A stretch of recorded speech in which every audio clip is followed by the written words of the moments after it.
తెలుగు రాష్ట్రాల్లో ఏరులై పారుతున్న మద్యం, భారీగా పట్టుబడుతున్న నోట్ల కట్టలు. ఆర్టికల్ 370, 35A రద్దు చేస్తాం, మేనిఫెస్టోలో బీజేపీ ప్రకటన. మొహాలీ వార్లో పంజాబ్ డే విజయం, ఇవాళ చెన్నై వర్సెస్ కోల్కతా.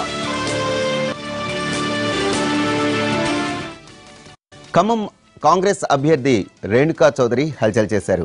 జిల్లాలో అధికార పార్టీ వేధింపులకు పాల్పడుతున్నారని ఆరోపిస్తూ రాస్తారోకో చేశారు. అధికార పార్టీకి చెందిన కొందరు ఇష్టం వచ్చినట్లు డబ్బులు పంపిణీ చేస్తుంటే అధికారులు పట్టించుకోవటం లేదంటూ ఆమె మండిపడ్డారు. తనిఖీల పేరుతో మహిళల గదుల్లోనికి వెళ్లి వేధింపులకు పాల్పడుతున్నారని ఆరోపించారు రేణుకా చౌదరి. రాస్తారోకోతో భారీగా ట్రాఫిక్ ఆగిపోయింది. సర్ది చెప్పడానికి ప్రయత్నించిన పోలీసులను కార్యకర్తలు అడ్డుకోవడంతో వారి మధ్య వాగ్వాదం చెలరేగింది.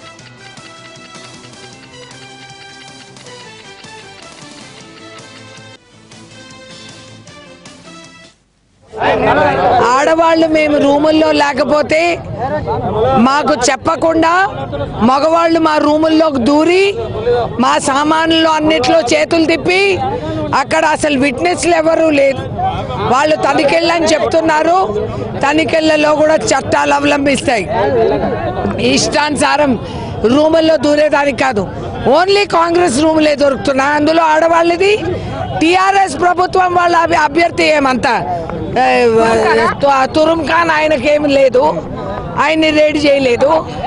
ఆడవాళ్ళు ఇంకొక చోట స్నానాలు చేస్తుంటే ఆమె చెప్తా ఉంటే నైట్ డ్రెస్ లో ఉన్న లేడీని పోలీసులు దూరి బెదిరించి అలానే ఆ వీడియోలు షూట్ చేసి మా సెంట్రల్ అబ్జర్వర్స్ వస్తే వాళ్ళ ఫోన్లు తీసుకొని లాగేసుకొని మేము వీడియోలు షూట్ చేసినట్టు వాళ్ళు డిలీట్ చేసి పెద్ద మొనగాళ్ళు అనుకుంటున్నారా? ప్రాణ స్నేహితుడిగా నమ్మితే అలీ తనను మోసం చేశారన్నారు పవన్ కళ్యాణ్. ఆయన సూచించిన వ్యక్తికే నర్సరావుపేట ఎంపీ టికెట్ ఇచ్చానన్నారు. అవసరానికి అండగా ఉన్నా వాళ్లే ఇప్పుడు తనను వదిలేసి వెళ్లిపోయారని ఆవేదన వ్యక్తం చేశారు. పవన్ వ్యాఖ్యలపై అలీ మండిపడ్డారు. పార్టీ పెట్టినప్పటి నుంచి తనను పిలవలేదని అన్నారు. అంటే అలీ గారు చాలా వేదన ఉంటుంది సమాజం మీద. బ్రదర్ నాకు ఏదైనా చేయాలంటే సంతోషం కలిపేద్దాను అంటే ఆయన వచ్చి ఆయన కమల్ అనే వాళ్ళ బ్రదర్, ఆయన సొంత తమ్ముడు మామగారు అనుకుంటా, కయ్యూమ్ అని వాళ్ళ బ్రదర్ ఉంటాడు. వాళ్ళ బ్రదర్ ని పరిచయం చేశారు కమల్ అని.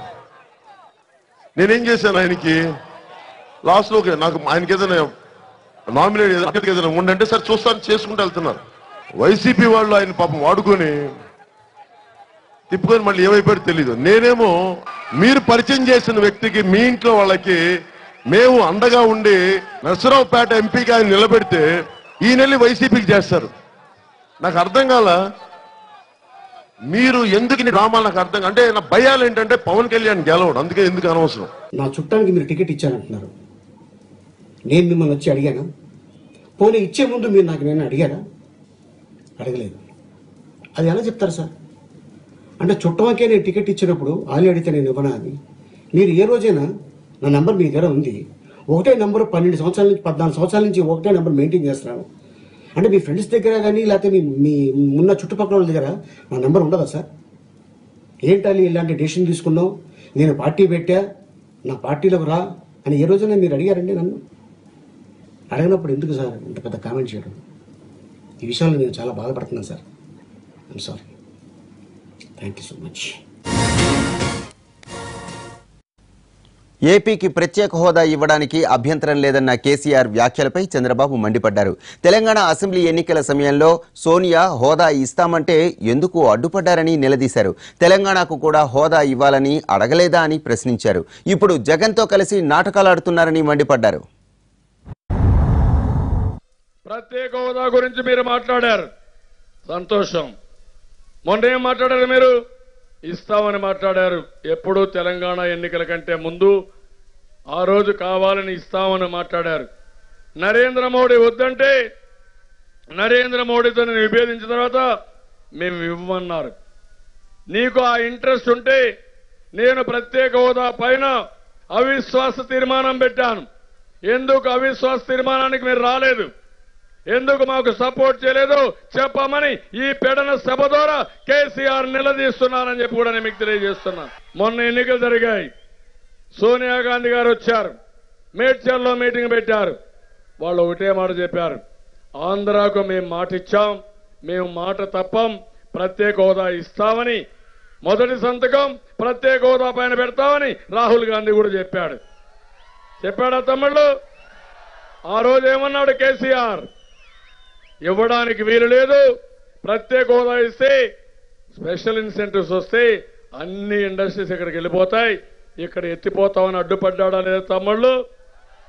మాకు కూడా ఇవ్వాలని అడిగాడా లేదా?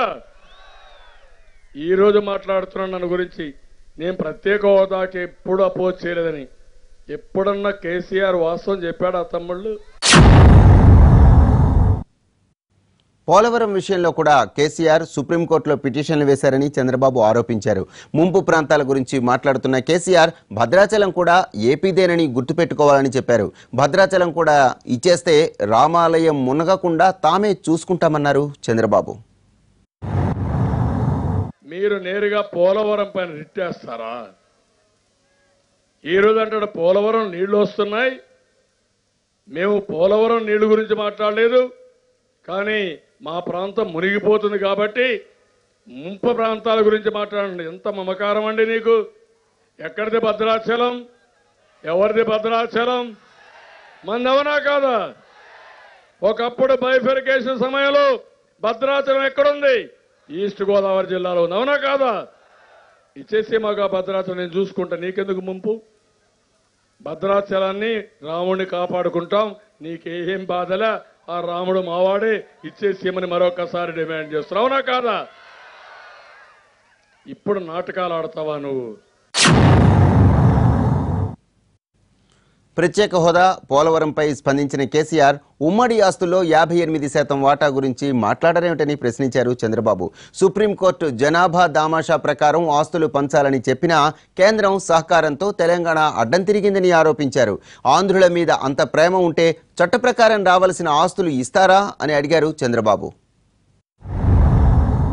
సుప్రీంకోర్టు పోయాం, హైయర్ ఎడ్యుకేషన్ లో చాలా స్పష్టంగా చెప్పారు, 58% వాటా ఇవ్వాలి, జనాభా దామాషా ప్రకారం ఇవ్వాలని సుప్రీంకోర్టు చెప్తే గవర్నమెంట్ ఆఫ్ ఇండియా సహకారం తీసుకొని కాదు ఇవ్వడానికి వీల్లేదని గవర్నమెంట్ ఆఫ్ ఇండియా అడ్డం పడింది. తమ్ముళ్ళు నేను అడుగుతున్నా, మా వాటా ఇస్తావా? 50% ఇవ్వవా?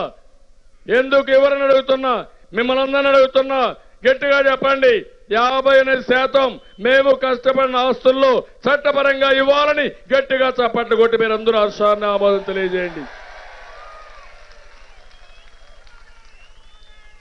ఇవ్వాలనే తమ్ముళ్ళు, ఎవడి కష్టం ఇది?